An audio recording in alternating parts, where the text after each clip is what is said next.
പരിശുദ്ധ ബൈബിളിൻ്റെ ആദ്യത്തെ അധ്യായങ്ങൾ തുറക്കുമ്പോൾ തന്നെ വേദനിപ്പിക്കുന്ന ഒരു സംഭവം അവിടെ രേഖപ്പെടുത്തിയിരിക്കുന്നു. തൻ്റെ സഹോദരനായ ആബേലിനെ കൊല്ലുന്ന കായേൻ. ബൈബിൾ ഇപ്രകാരം പറയുന്നു, ആബേലിനെ കായേൻ കൊല്ലുന്നത് അസൂയ നിമിത്തമാണ്. പരസ്പരം സ്നേഹിച്ചും കരുതിയും താങ്ങും തണലുമൊക്കെയായി സാഹോദര്യം ആസ്വദിക്കേണ്ട കായേൻ അസൂയ നിമിത്തം ആബേലിനെ കൊല്ലുന്നു. പ്രിയപ്പെട്ടവരെ, നമ്മുടെ സഹോദരങ്ങളുമായിട്ടുള്ള നമ്മുടെ ബന്ധം എപ്രകാരമാണെന്ന് നമുക്കൊന്ന് ധ്യാനിക്കാം. ഒരുപക്ഷെ അവരുടെ നന്മയിൽ നമുക്ക് സന്തോഷിക്കുവാൻ സാധിക്കുന്നില്ല. അവരുടെ ജീവിതത്തിൻ്റെ വളർച്ച കണ്ടിട്ട് നമുക്കത് ഉൾക്കൊള്ളുവാൻ സാധിക്കുന്നില്ല. ഇങ്ങനെ വ്യത്യസ്തമായിട്ടുള്ള മനോഭാവങ്ങളിലൂടെ സഹോദരങ്ങളെ പലപ്പോഴും നാം സമീപിക്കാറുണ്ട്.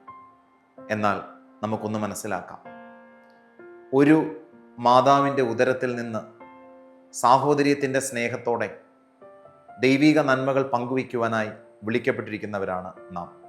എത്ര കുറവുണ്ടെങ്കിലും, എത്ര ബുദ്ധിമുട്ടുകൾ സമ്മാനിച്ചാലും, എത്ര അസ്വസ്ഥതകൾ വാക്കുകളിലൂടെയും പ്രവൃത്തിയിലൂടെയും നമുക്ക് ലഭിച്ചാലും സഹോദരങ്ങൾ ഒന്നാണ്. സ്നേഹത്തോടെ കരുതലോടെ നമ്മുടെ സഹോദരങ്ങളെ ചേർത്ത് പിടിക്കാൻ നമുക്ക് പരിശ്രമിക്കാം.